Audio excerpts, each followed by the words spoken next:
my name is Suzanne Alcantara. I'm the Director of Annenberg's Career Development Office. So welcome to our presentation on LinkedIn. Steve Kearns is our speaker, was an Annenberg alum, class of 2016. Yep, 2016. He was an Annenberg admissions ambassador. He used to sit outside my office and explain all the events. Yep.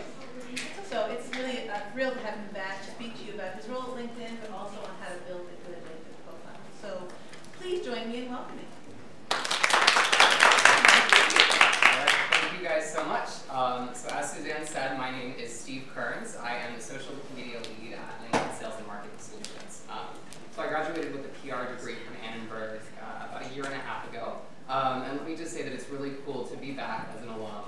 Annenberg prepared me so well for what I'm going into today. So I think you all are started off on the right foot with the right choice of university and degree program here at Annenberg. So I want to start off with a few quick questions, and then I'm happy to explain kind of what I do, how I found my way into LinkedIn, and then we can go into how you can optimize your LinkedIn profile as well. So my first question is, does anyone know, I hope you guys know what LinkedIn is, but if someone can tell me what LinkedIn is, raise your hand or just shout it out. LinkedIn is a professional networking site that has the largest talent pool in the universe. Nice. That's a great answer. Yep, so we are the world's largest professional network with a membership base of now, I believe, 550 million members. We're growing at more than 2 members per second, and we have about 107, maybe now 110 monthly unique visitors. So I can say with total confidence that we are the definitive market or online marketplace for professionals. So, if you want to find a job, if you want to grow your personal or your professional brand, any of those kind of, avenues, LinkedIn is certainly the place to be, and, excited to jump into the whole idea of, how you can make the platform work better for you. So, a second question, how does LinkedIn make money? Anybody? Any guesses? Oh, Leticia? I'm technically a student. Yes. Go for it. They're premium memberships, or where you have to pay a little extra. Yep. So that's one way we make money. There are actually 4 others. So we have 4 lines of business at LinkedIn that we like to fall under the categories of hire, market, sell, and learn. So those are basically all things that members and or businesses can come to do.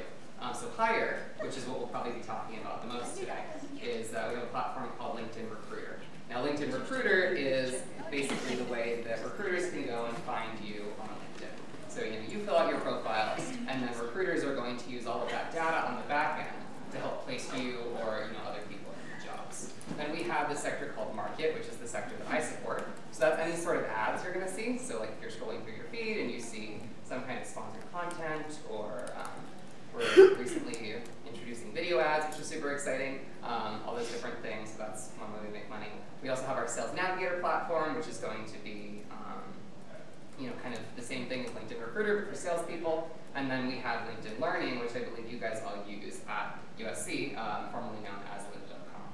So lots of ways that LinkedIn makes money that help enable us to offer the free platform for everybody, which is super cool. So before we get into building a great profile, I'll definitely just give a quick synopsis into how I came to LinkedIn and hopefully how you can use the platform to really better yourself professionally. So like I said, graduated in 2016. And right before I graduated, I got reached out to by a recruiter at LinkedIn by the name of Pedro. And we just kind of got to talking. He said, hey, your LinkedIn profile looks incredible. I spent like 3 or 4 years really building it out, making sure I got to like 500 plus connections. That was a big thing back in the day. I was like, every single person I know. And then just really just filled out all of my different work experiences, make sure I had recommendations, engage with content on the platform, all of the things that we'll kind of go through today, and was able to find my way into LinkedIn through a number of different interviews, connecting with a bunch of different people. So it was really kind of a result of the continuous networking and engaging with content and different people on the platform. And that not only applies to roles at LinkedIn, that's going to apply to so many roles, not only in the technology space, but really in any sector where professionals are going to live on LinkedIn. And then in terms of my day-to-day, I run on social media for LinkedIn Sales Solutions and LinkedIn Marketing Solutions. So that's going to be sort of like that sales business and the marketing business. So I'm on Twitter, Facebook, YouTube, LinkedIn, Instagram all day. So I literally like get paid to do social media posts. I'm like, wait, how did that happen? And then I also do some blogging for LinkedIn. So definitely like all of the skills we use in the PR program, I get to apply every day, which is, you know, especially with a lot of like liberal arts programs, not necessarily something you can always say. So many thanks to Annenberg. So let's talk about building a great profile. But first I want to stop really quickly and see if anyone had questions about what I just talked about. If not, we have like plenty of time for questions at the end. Cool. So the first step to building a great profile, I will say, is really just following directions. So LinkedIn, when you go to sign up, well, I guess I'll answer that later. I apologize, this may happen a couple times, I think because my computer is connected to the thing. It's noisy. But LinkedIn is really amazing in prompting you to sort of know what to do and how to build your profile. So the first step is going to be adding a photo. So if you don't have a photo on LinkedIn, I would suggest you get on that really quickly. You can see 9 times more connection requests, 21 times more profile views, and 36 times more messages if you do have a profile picture. So tips on creating a profile picture. Do you want to necessarily lift your Facebook profile picture from from Facebook onto your LinkedIn profile? Not always. So you want to make sure that it's kind of like a direct facing headshot almost. You want to be behind some kind of solid colored background or something with a pattern or something that looks professional. You don't necessarily have to be in like a full suit or a skirt and a blouse or anything, but I would definitely suggest that you're going to want to put your best foot forward professionally. Wear something that you would wear to work. It can be smart casual, something like that. But sort of think of your LinkedIn profile as not only your online resume, but almost like your online website. So I know as marketing and PR and journalism people, we're always told build a website. And easier said than done sometimes. It's been on my to-do list for like 4 years. But that's just because my LinkedIn profile is so built out. So I would suggest that before you even go build a website, literally just follow the directions on LinkedIn, and you'll be able to have a complete online presence that you can then show to employers and use for recruiters to find you. So if you don't have a LinkedIn profile, literally when you sign up, the first thing that it's going to ask you to do is add a photo. And then you're going to click next, and we'll talk about adding your industry. So, and to give a little bit of context here, the reason why you're going through and filling out the profile is you're adding more data into, essentially the LinkedIn network. So when recruiters are looking for you, they're basically going to use all of the information that you populate to narrow down their search and find someone who's going to be a good fit for the role they're filling. So for example, if you don't have a photo, people are going to be like, like who is this person? Is this person legitimate? Same with your industry. So, when they're searching, they might say, okay, I'm looking for a PR person. And they're only going to search for people who have public relations and communications or marketing and communications or one of those industries tagged. If you don't have an industry, you're missing out on all those opportunities to show up in that search query. Kind of just like Google. So in terms of adding your industry, that is something that throughout my entire college journey, I changed it a couple times. I think at first I was PR and comms, then once I started getting more internships in marketing, I changed it to marketing and advertising. So there's tons of different options. If you want to put events, and if you want to put, I'm an artist, I'm a journalist, whatever, those options are there. So don't feel like you're committing yourself for life. You can always change it rather easily. After that, draft. I have a question. Oh, yeah, go ahead. Is there a reason why there aren't two industries that you can add? Because I kind of you kind of torn in between two. Yeah. So I feel like compared to marketing and advertising, I might miss out on communication. So I would say kind of the workaround for that. I don't really have an answer from a product perspective, but it's more so, this is kind of where you can use your summary and different parts of your profile to say, okay, I may have chose marketing and advertising as my, formal industry of record, but then I'm going to say, you know, I specialize in this area, this area, this area, or these are kind of my areas of expertise, and that should be able to sort of help you show recruiters, hey, you know, I can use this one. Is this better for sound? Yeah, and we'll, any other Q&As will, just because we're recording it, so otherwise. Got it. we won't hear Ooh, oh wow. There you go. I feel powerful. So in terms, does that help answer your question? Yes. Okay, cool. So then in terms of your summary, you want to think of essentially every inch of your LinkedIn profile as real estate. That's what, when I first interviewed at LinkedIn, that's exactly what they told me. They're like, you know, you want to make sure that every little bit of your profile is being treated with the utmost care. So in terms of a compelling summary, you know, forget a cover letter. That's not something that you'll need to do when applying directly through LinkedIn, which is wonderful. I've written many a cover letter in my day, and I'm glad that applying on LinkedIn allows us to not. So in terms of the summary, you're going to want to treat that kind of like an about me, but an elevated version of an about me. So I would suggest you're going to want to make it in first person. The third person, to me, and this is just personal preference, to me it kind of comes off a little odd. It's like, Steve is a marketer. Steve also wrote this. So that seems a little strange to me, so I would suggest going first person. And then in terms of your summary, you're going to want to, like it says, focus on career accomplishments, and it's okay to make it longer. So, you know, definitely make a tagline like, I am X, Y, and Z, or I am passionate about X, Y, and Z, or something of that nature. And then you can kind of go into, you know, a more narrative story about what, you know, what your career journey has looked like to this point. So definitely do not want to waste this space. I see so many people who go ahead and just leave that blank. You know, put yourself in the shoes of a recruiter or a hiring manager or, you know, a potential connection. If they're going to be looking at your profile, if your summary is blank, that's going to be a missed opportunity in terms of what you can tell them about yourself. There's so much more that you can say than, you know, intern at X place. So would definitely recommend building this out as much as possible. Mm-hmm. I've heard that you can put like maybe your 30-second like pitch about yourself in this area. Do you think that's a good idea? Absolutely. So definitely always think along the lines of like, what is your value prop? What can I offer the world? Things of that nature. So that's an excellent point. And then one of the cool things about your summary as well is you can also do this cool thing called add media. So adding media will actually allow you to, as you can see down here, I think there's a pointer, wonderful. It'll show you basically different things you can add to your profile. So you can add everything from like PowerPoint decks, you can add group projects you've worked on, any sort of videos you've been in, like any media whatsoever. If you do have a website, you can add the link. Anything that is going to show or kind of give teeth to what it is you're saying in that summary, like, I am a comm major, I worked on this giant presentation.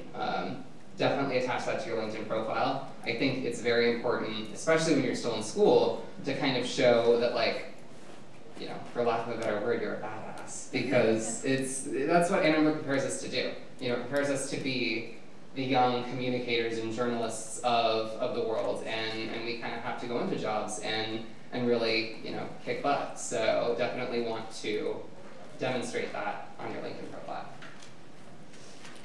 In terms of next steps, detailing your work experience. So again, this is very easy. It's prompted on your LinkedIn profile. It says, you know, enter job here, enter dates worked, you know, enter your summary. So the easiest hack for this is literally copying and pasting your resume, but I'm definitely going to challenge you to go a step further than that. So that would be, again, adding media. So for example, when I was at internships, most of my internships had capstone projects or, you know, big pieces of like marketing collateral I worked on or something of that nature. And that was enabling me to just, you know, go and upload things to LinkedIn and say, you know, yes, I was an intern, I understand what kind of connotation that holds, but I actually did real stuff. Look.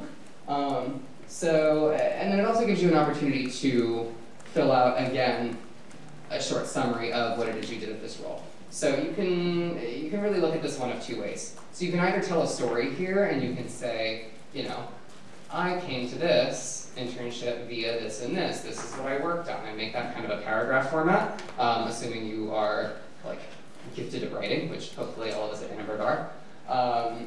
Or you can do bullet points. So it really just depends on how you want to come off. So for example, in my summary, I have, a relatively long, prosy type summary, and then all of my roles are bullet points. And then in terms of bullet points, just as like a general, general tip or best practice, you're always going to want to attach them to some kind of, action item or business objective. Or I know in a lot of our PR classes we talked about KPIs, key performance indicators. So you want to show, I did X, Y, and Z, but this is what happened as a result. So showing cause and effect and showing that you added value to that business or to that nonprofit or wherever you worked.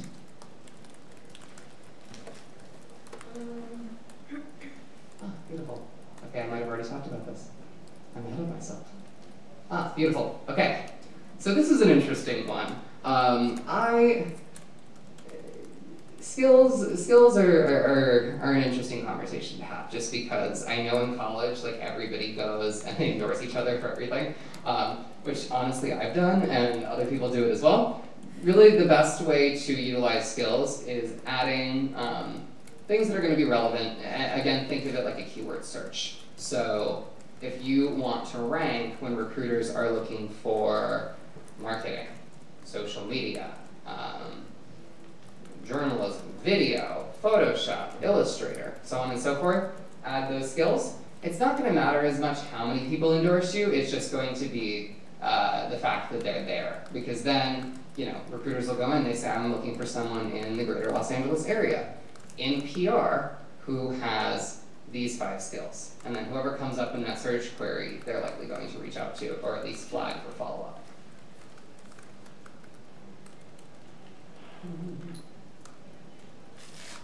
So what else? Adding location, that's another important one. So wherever your primary residence is, you're going to want to add that. So I would assume for all of you it would be the greater Los Angeles area.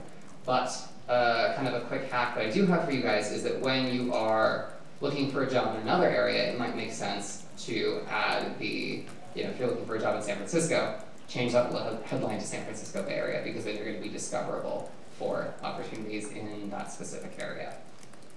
Let's see, education. I would all hope you will put USC on here. So University of Southern California, sometimes it would make sense, if you have a good GPA, feel free to add that. If you don't, you can leave it off. In terms of, let's see, what else? Volunteering experiences and causes. Again, all of these things are going to be here on your LinkedIn profile, and they're going to essentially prompt you saying, add volunteer experiences, add accomplishments, different languages you speak. So any information it asks you to give, if you have something colorful or value-adding to add, please add it, because it's only going to be, the more information you have on there, the more complete picture that someone can get if they're looking to hire you. So let's talk about content real quick, but before we do that, I'm going to pause for more questions about LinkedIn profile tips, anything there. Yeah. Do you think that students specifically should Sorry. Do you think that students specifically should add their coursework? I definitely think that is worthwhile. So maybe only your top 5 courses that you find are going to be most relevant to your job. If you went through and put in all, 84 units or something. I tried to do that, and it was like a 2-hour-long situation, so I would only put the stuff that's most relevant. I've noticed that you can drag and drop kind of the hierarchy of your profile, so you can put education on top, work experience on top. What do you recommend? What order? So I would recommend. I think it really depends on how much work experience you have. So if work experience, if you spent your 4 years here or 2 years here, going crazy and interning a bunch, and that's kind of going to be the biggest deal for you, I would put that at the top. But if you spent most of your time in on-campus research projects and things that are related to coursework, definitely bump the education to the top. So whatever's going to be your biggest selling point, I would put first. Other questions? Hi. So for summary, is it important that you put something you're interested in? It might be linked to something you do, but it's not your professional area. Yeah. Is it possible to put that? I think so. There are also areas that kind of fall lower in your profile in terms of there's actually a whole space for interests. So, you know, if those are going to be more like personal interests or sports you like or, you know, music you like or whatever, I would definitely suggest to include that in the interest section. But if it's going to be things that help provide more color to, you know, your professional context, so, you know, if you have a love for music and that's why you work in the music industry, you know, definitely include that in your summary. Other questions? Yeah, I have one question. Sometimes people on the brief summary, they add as a media their resume. Is it useful or not, since basically it's the same information that you can have on the profile? I would say shy away from the resume, just because it almost seems redundant to me, where you have, you know, right here and right here. I guess if you always want to, you know, if you want to include that, then that's something you can do when you're communicating with a recruiter, or, you know, I wouldn't put it right out there immediately. And I know on a lot of resumes you also include your phone number and like potentially your address and email, and those aren't things that, you know, just personally from like an internet safety perspective, I wouldn't want to put out there, like broadcasted to the world. So I hope that helps. Other questions? Oh my gosh, we have a special guest back there. Hello. Hello. Okay, I'll come say hi later. I worked with these guys for 2 years in the Annenberg admissions office, so I miss them so much. But it's great to be back on campus. So, other questions before we jump into content?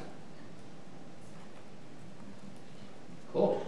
So the other way to really get noticed on LinkedIn is, you know, building your personal brand.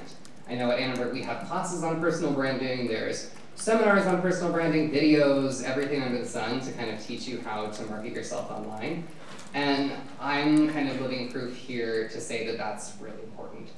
You know, we are all digital natives at this age. We really have no excuse that we grew up with the internet. We, you know, have the power to control a narrative about ourselves just by, you know, really building our presence on LinkedIn, potentially a blog, website, so on and so forth. So there are a couple ways to do that on the LinkedIn platform that I think I've found really useful, and I'm sure you will too. So the first is following companies. So this is going to be another great way to learn about employers of interest. So, for example, let's say you want to work at Google. Assuming you want to work at Google, Google has a LinkedIn company page. And the company page is essentially, it's like basically like a Facebook page, but it's more professional. So with that, they're going to post things like open jobs. They're going to post updates about their culture, about social good initiatives they're involved in. It's basically going to give you that complete picture of what a company's up to. And you know, assuming that you're applying for a job there, whether it's on LinkedIn, whether it's on their career site, a lot of times recruiters will go in, and one of their first you know, sort of litmus tests for whether or not they're going to call you is if you're following their company page. Now, assuming you do get a call and you are following the company page, you're going to be able to walk and talk, you know, a little bit more personally about your experience with that company, because I follow, you know, X, Y, and Z. I know what they're up to, so on and so forth. So I definitely suggest this would be a good place to start. Every company I've ever been interested in, I always just like give them a quick follow on LinkedIn. And then, you know, a lot of times these companies will post, hey, you know, we have an opening for a social media manager.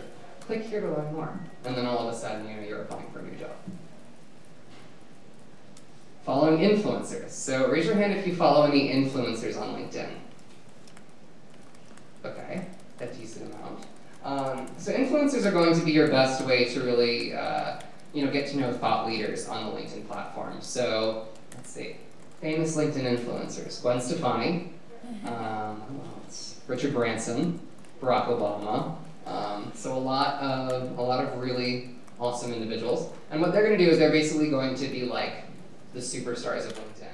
They're going to post, you know, different articles about their experiences growing up, their experiences breaking into the workforce, dealing with, you know, regular, just any everyday challenges in life. So would suggest anyone you find interesting, give them a follow as well. Because those, you know, I know when I was like a senior, getting ready to go into the workforce, I was super nervous and, you know, found a lot of comfort in reading content from these influencers saying, you know, here's, like, here you go, like, young, naive 22-year-old, you know, here's all this advice that you need to succeed. So definitely a great way to just engage more and learn tips from experts.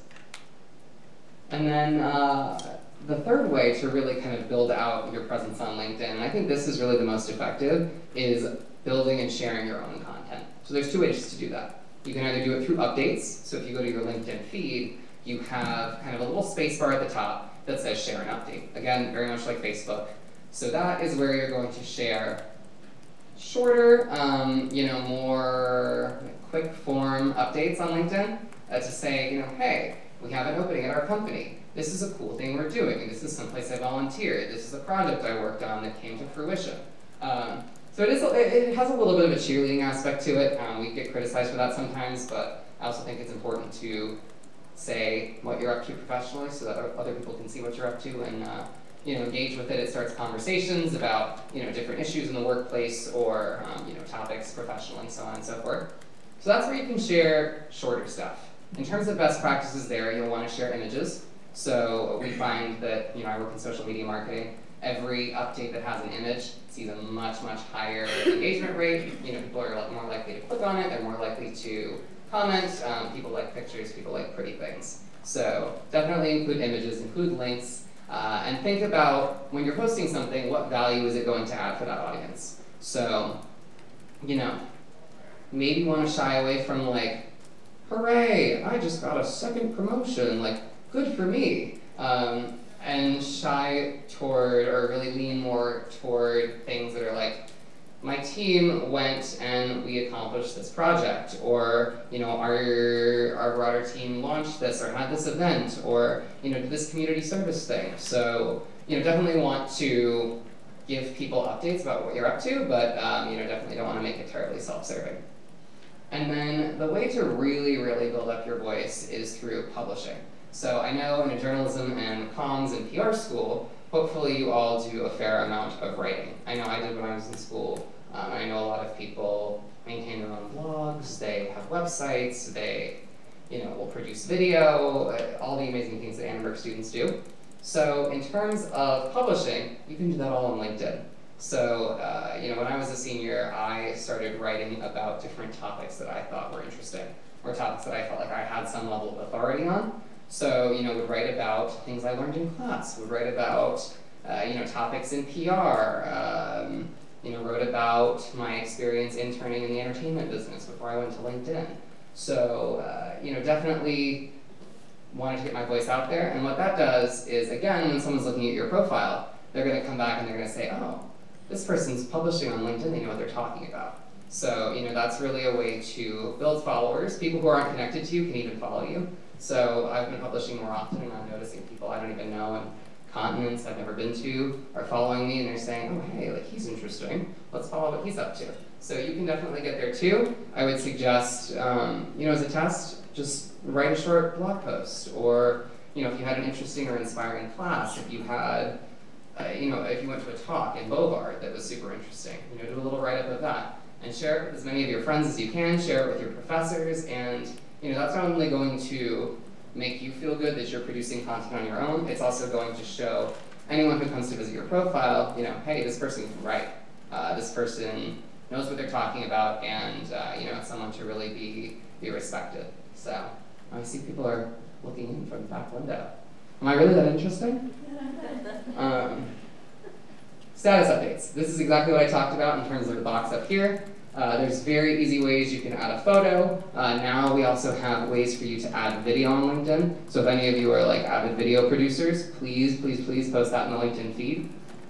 We're trying to ramp that as quickly as possible, so we want a ton of people sharing video content. Links and images. We already talked about this, but again, anything that has a link or an image will see much greater engagement. If you just post something with text, it's not very pretty. So, you can save that for Twitter. I would definitely recommend the pictures.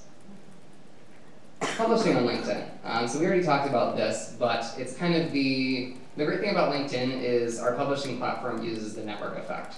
So, when you publish a post, a lot of times your connections are going to get a little notification saying, Steve published a post, check it out. And then they're going to click on it, they're going to read it. Hopefully they'll feel inclined to share it with their networks or like it, then it's going to show up in everybody else's feed, and you're going to kind of amplify your voice as a result. So that's kind of how the publishing platform works. And it's very easy to publish. It's literally like a WordPress blog post thing. So not threatening at all, not scary. And again, it gives you all the tools you need to succeed. So it says add an image, add a caption, like you should link to something. So you're not kind of like out on your own coding, building your own website, which is cool if you can do that, but for the less technologically savvy of us, I'm very glad this is here. Oh, what did I do? Start on your home page. Okay, we already talked about this. Here's an example of the publishing platform. So like I said, that plus mark is where you add your image, and then you add your text. You can move around text boxes, you can add images within the text, you can, position them side to side or whatever. It's very, very simple. Again, this is how this is going to show up in the feed. So if you have, an article you publish, it's going to say the title of your article, who wrote it, the date you published it, so on and so forth. I write headlines for our blog every single day, so I can tell you that the shorter the better. Sometimes what we call listicles are very successful. So for example, 5 tips for success, or 4 ways for employees to become brand ambassadors on LinkedIn, or something like that. And the cool part about the publishing platform too is you're able to track where these users are coming from. So for example, say one of your posts gets a little bit of traction. I don't want to promise that your posts are going to go viral, because I want my posts to go viral too, and hasn't yet happened, but we're working on it. So I think that one of the best things about the platform is that you're able to see who's interacting with your content. So instead of just guessing, why do I have 500 likes on this post, or 500 likes on this article, or 20 comments, you'll actually be able to see where all of these views and all of these interactions are coming from. So it'll tell you things like, the region everybody lives in, different job titles. That's something you definitely want to see, is you have the job title recruiter. So that means that people are looking at you from the recruiting industry trying to get you a job. So you mentioned that these people were liking your stuff you were posting that you didn't know. Yeah. How do you think they found you? Did they maybe search something about that article that you posted, or that status that you made, or do you So it's likely going to be that one of my connections liked the post or commented on it. Then it's going to populate as an action on their behalf in the feed to all of their members or all of their connections, and then so on and so forth. Yeah. Cool. Other questions? Cool. So again, publishing tips, catchy headlines, adding images that stand out, being authentic. This is kind of secondary follow-up on the don't post things that are entirely self-serving. Definitely think about the community of people that you're trying to reach, and then remember your audience. So if you go and publish a LinkedIn post about your Friday night party, I'm gonna find you and be like, take it down. So remember that your audience here is going to be entirely of a professional context. So if you want to maintain some kind of personal blog, or creative, if you're a creative writer, feel free to write haikus on LinkedIn. Otherwise, you definitely want to keep it industry specific, and whatever you're trying to do, whatever goal you're trying to accomplish on the platform, make sure the content that you're putting up there, ladders back up to that. So then that's kind of the formal part of my presentation. I know let's see what kind of time we're at. Okay, we have a solid 20 minutes for questions. So I'm happy to go into extreme detail about everything we talked about, answer questions about how I made my way to LinkedIn, just general best practices for post-grad life. So anything you want to throw out here, happy to answer it. So.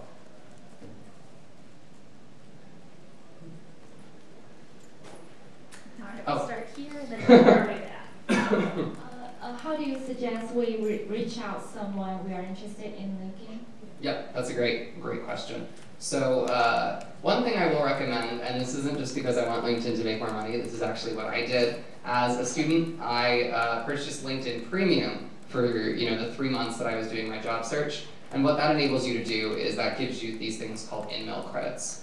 So InMail credits are what are actually going to allow you to reach out to someone on LinkedIn and essentially send them a message who you are not connected to or you don't know.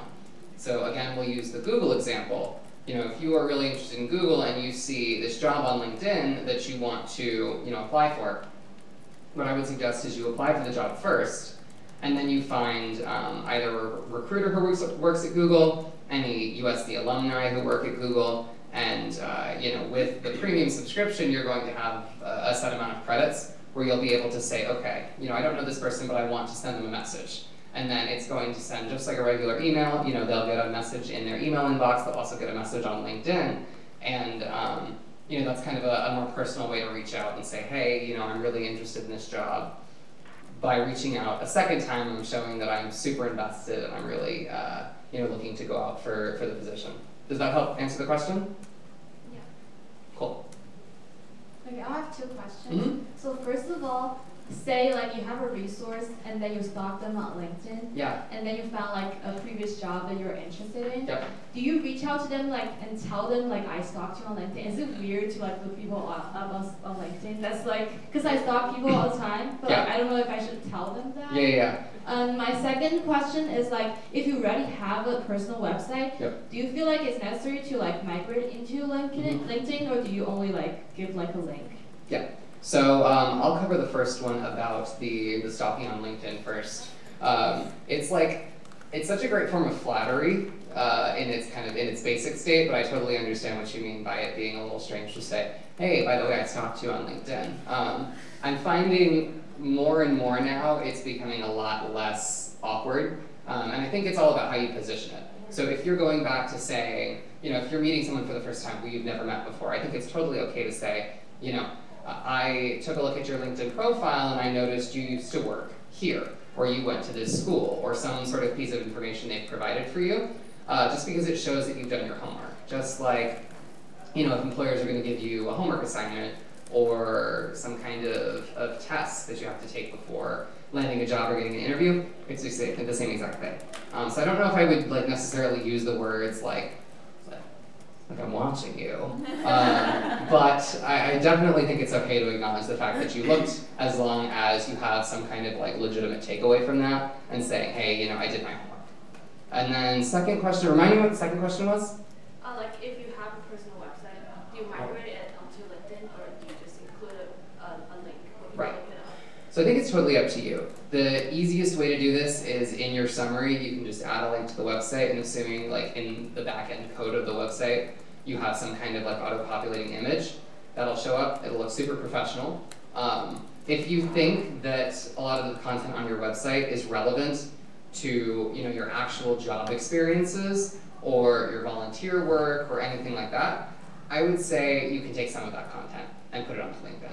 But if it's a lot of if there's a lot of really super visual experiences or graphic design or something that doesn't directly correspond to this is where I interned, or this is the job I had, or community service I did, then I would just keep it on the website and provide a link.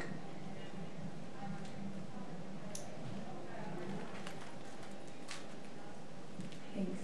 Hi. So I was wondering, just a clarification for the InMail credits, when you InMail someone, does it actually send an email to their actual inbox? Yep. Oh, So, as well as the... Yeah, so that's one of the coolest things about it is that I never really realized this until I started working. Professionals are under constant inundation by a bunch of stuff, and it's hard to make time for networking and all of these things. So the great thing about InMail is it's not only going to show up on their LinkedIn profile, so if they only check LinkedIn once a week, they might miss your message. It's also going to go to their personal email address that they have registered to their LinkedIn account. So I think mine is still under my USC email, so whenever someone sends me an InMail, I'll get a little notification on the, nope, that's gone. On the, the LinkedIn taskbar, but then I'm also going to get that email saying, so-and-so sent you an InMail. So that's kind of another way, if you don't have someone's email address, you're still going to get in their inbox. Right, and then I just have 2 more questions. Yeah, please. I have a premium subscription, and one time I was doing quite a lot of stuff on LinkedIn, and I was looking around a lot, and it warned me that I was near my limit of profile things, and I was like, wow, is there a limit? So So I just wanted to dispel or maybe talk about that. Yep, so there is a limit, and the only reason for that is we don't want to make it, like, it's all about community management, and, you know, these are things that, like, I'm not entirely familiar with, but basically, I don't know what the cap is, but there's definitely a cap, so, like, if you're stalking aggressively and you get that message, like, I think you were wise to cool it for a little bit, just because, you know, you don't want to be, like, you don't want to run out of people you can view. I think the goal is, it's some kind of member privacy thing, and there's also, like, you know, we don't want people being, like, bombarded with messages and profile views and whatever, so we want to keep it, like, a little bit more casual. And then my last question is, what's your favorite thing about working at LinkedIn, or how would you describe, like, the culture? Oh, that's a good one. So, let's see. Well, I should probably preface with saying that I worked from LA today, and my office is based in San Francisco, so that can give you a little window into, you know, what the culture is like. I would say that the coolest thing about working at LinkedIn is that it's very much like a university, and, you know, a lot of these tech companies are, where, you know, we have a whole campus. We have, well, the free food is wonderful. They feed me 3 meals a day, so I have to go to the gym every once in a while now. So it's they really just take care of you. So it's this whole idea that, like, work doesn't necessarily have to be this, like, terrible, you know, thing that you drone on to every day. You know, the great part about LinkedIn is that the platform is enabling people to, you know, learn and grow, and, you know, in ways they might not be able to do otherwise. You know, you can take a free course on there. You can, you know, learn tips on how to build your resume or how to interview, or, you know, it's providing opportunities for, you know, at its most basic level, for people to advance themselves professionally. So I think that everything we do, to a certain extent, ladders up to that goal. So, you know, by growing the member base, that makes, you know, that puts more people on the platform, more people can reach out, you know, engage with others, so on and so forth. So, you know, everything that we do really ladders back up to that. The food's pretty wonderful, like I said. Very flexible work schedule, and I think that for people our age, we're so used to being in school having this, like, insane level of autonomy where we complete our own assignments, you know, we take ownership of our own initiatives, you know, we're really, like, running the shows of our own lives. And I have so many friends who go into the workforce, and they're just, like, stunned because, you know, all of a sudden they're doing these, like, menial tasks, or, you know, things that are beneath them, which number one is a terrible way to think, because there should be nothing when you're at our age in our careers that you don't want to, like, absorb. But the autonomy that we get to take on projects and, you know, not have someone say, like, you're not old enough to do this, or you're not experienced enough. People are going to invest in you, and they're going to say, hey, you know, this project that you want to work on, like, go for it. You know, something that doesn't, like, derail your entire job, you know, you can definitely devote time to that. So that was a really long answer, but, like, I really like working at LinkedIn, so.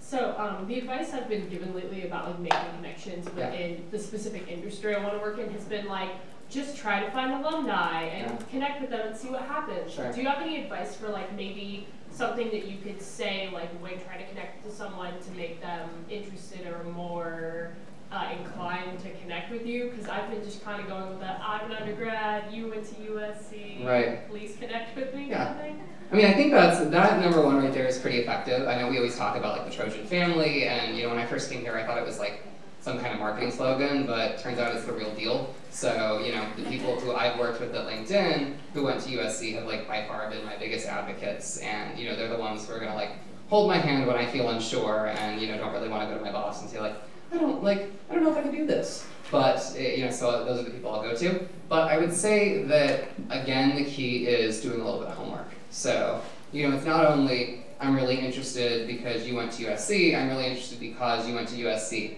And, you know, you listed these skills that I want to cultivate or I would love to learn more about. So something I've learned is people love to talk about themselves. So, you know, if you open up that door for them to share what their story was, then they'll probably be more inclined to connect. Can I add to that? Yeah. Hi everyone. My name is Leticia Lozoy, and I'm actually the director of alumni relations for the Annenberg School. So if you have encounter situations like that, you can always also contact myself, and and we can see if, you know, we can work together collaboratively to reach out to the alum, and maybe they'd be more inclined to respond. So that's just another option, but yeah, so you can always look me up too. So, all right, thanks. Absolutely. That's all. Yeah, that's such a great point. Like, if you can bypass the digital version of getting to know someone, by all means.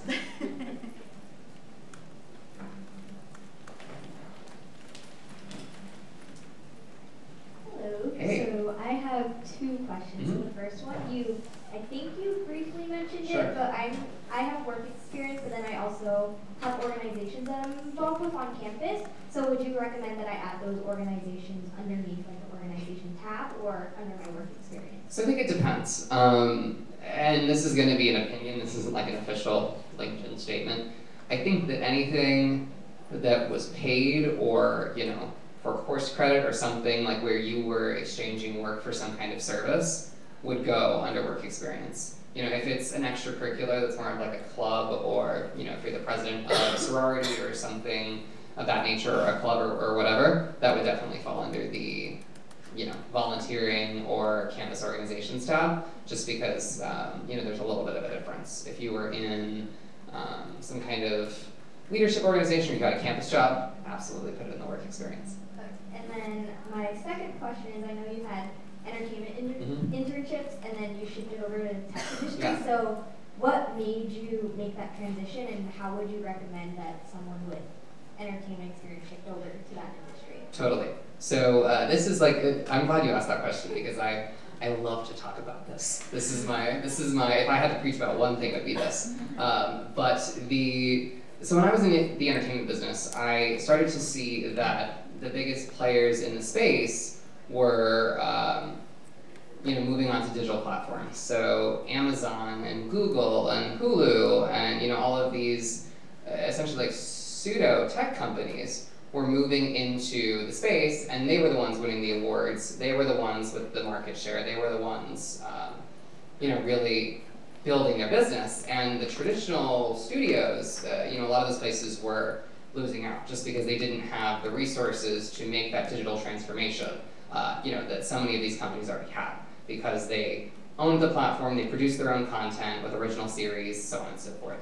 So I initially thought, I was at Sony Pictures at the time, I was like, maybe I should just try to like go get a job at one of these, you know, sort of ad tech companies or entertainment tech companies or whatever, and found quite a bit of difficulty in that, because they saw me coming from, you know, traditional entertainment background, and they're like, well, what do you know about technology? You know, what do you know about the backbone of our business that enables you to, you know, watch the content that you do on Netflix, those algorithms, how that all works in the back end. So I actually worked with BT from here at Annenberg, who's an incredible resource for anything like around technology or working in the Bay Area or, you know, that whole digital transformation space. And he suggested that I start looking into roles in technology. So, you know, I wanted to get that understanding of how you, you know, not only create amazing content, but how you monetize that, and how, like, essentially how technology works. I still don't really know how to turn on my iPhone and, like, you know, do all that regular tech stuff, but I do understand, like, software and, you know, things I didn't understand a few years ago. So my suggestion would be, you know, as the industry, especially technology, becomes more and more invested in content experiences, you know, you look at Facebook, you look at YouTube, I mean, that's what they're all about these days, and that's how they're gonna make, like, obscene amounts of money. You can position yourself being like, hey, you know, one of the hottest commodities in the technology sector, you know, is the role of the communicator, because you have all these people who don't know the first thing about comms. You know, they don't know about messaging. They don't know how to take something and bring it to life. And in the entertainment world, that's like all people do. So I think that's how you can position yourself, as being like, hey, you know, even as a fresh college grad, I can take this computer or this, you know, internet platform and bring it to life with how I write and how I position things, which is where I found success. So does that help answer your question? That was like a really long answer. Yeah, it did. Thank you. Cool.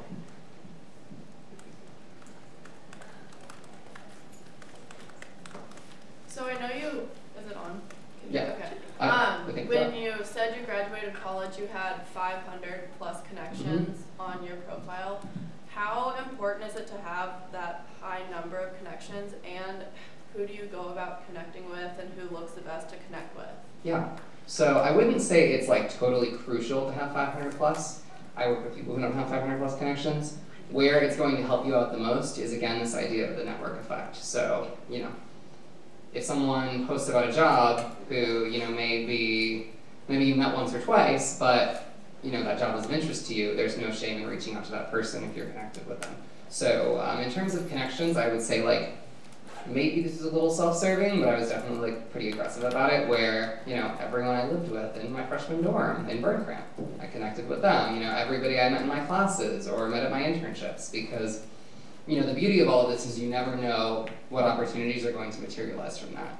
And that kind of is like a segue into the idea of like relationship building as well, which is something I found like tremendous, not only joy in, but, you know, also success with, is once you get to know people, and if you maintain that relationship, again, not to be self-serving, but you can leverage that later in life, and vice versa. So you never know what someone's going to have to offer you, or, you know, what advice you can give them. So, you know, definitely anyone you've met ever, definitely connect with them, assuming they have a LinkedIn profile. And then, as a secondary to that, people who, like professors, people you find interesting, any sort of alums who, you know, work in the field that you work in, provided you explain kind of why you're doing this, then, you know, I think it's totally fair game. I think we probably have time for one or two more questions. I have one more quick question. Yeah. So we talked a little bit about the alumni feature. I'm wondering if you can just kind of walk us through how students would go about searching? Yep, so my computer may have run out of juice, but yep, we're out. But the alumni feature is something that can actually be accessed through, I believe it's the top navigation of your LinkedIn profile, and you can click in and it'll basically show you this grid where there's a bunch of different search parameters. So you can say, you know, I would like to look for someone who went to USC, someone who, the USC alum who works at Google, or who works at Facebook or Universal or wherever, and then you can also choose the parameter of graduation year. So that's going to be one of the most valuable things in your job search, is reaching out to people who have been in your shoes, reaching out to people who know, you know, what you've been through as a student and how hard it is to find a job, even with an amazing, you know, amazing background. The job market's competitive. So reaching out to these people is going to be so much easier via the alumni tool. And there's so many different parameters that you can search by. You know, if you, for some reason, like, don't want to find USC alums, if you want to find Berkeley alums, I don't know why you want to do that, but you're welcome to. So does that help answer that question? Yeah, perfect. One more question? Yeah. All right. Hi Steve, thank you for everything you have talked about, and I'm connecting you on LinkedIn.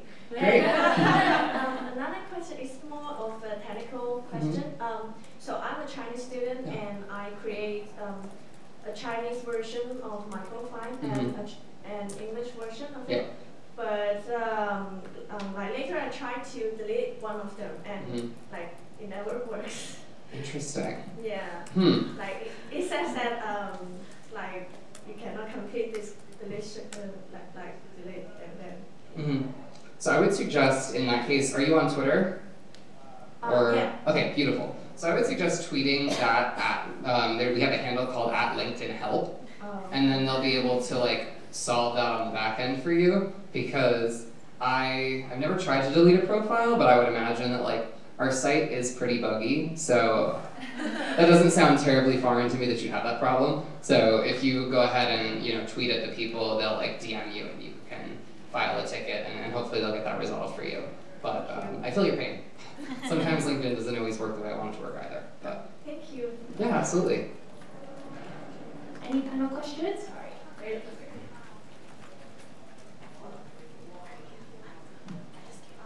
Since you work in, thank you, Steve, by the way. Since you work in LinkedIn, I feel it's somehow relevant about privacy issue. Like I noticed a lot of people, they be adding people they don't know, or they be added by people they don't know, although they might have common friends.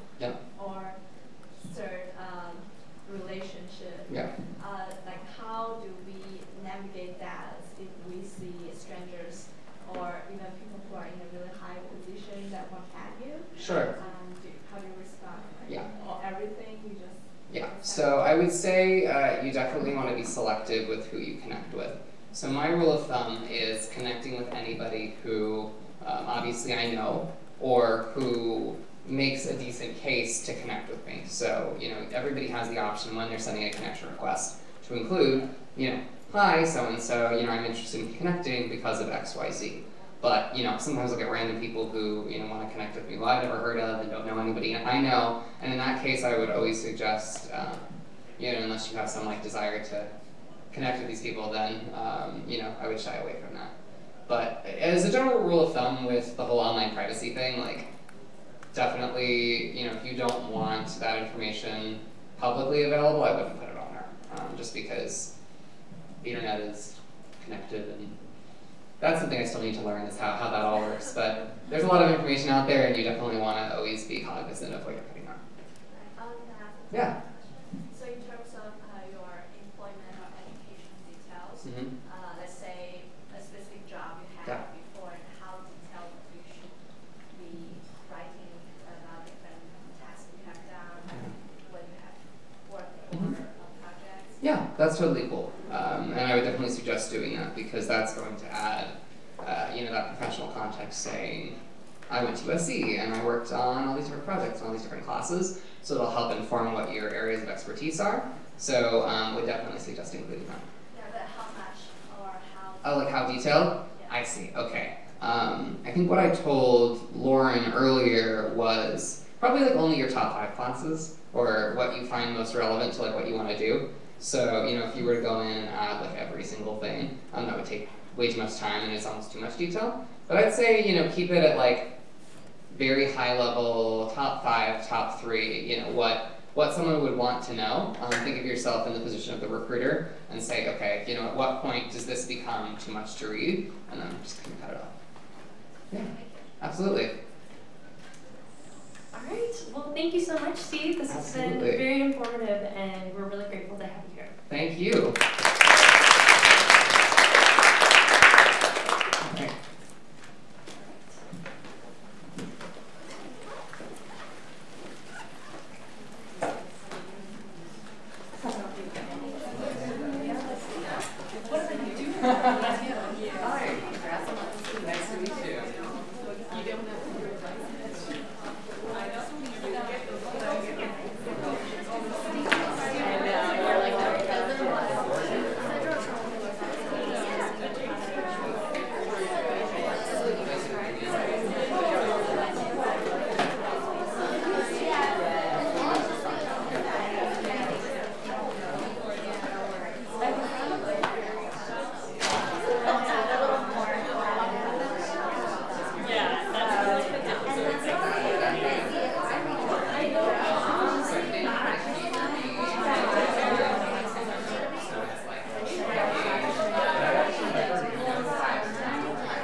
being really intentional.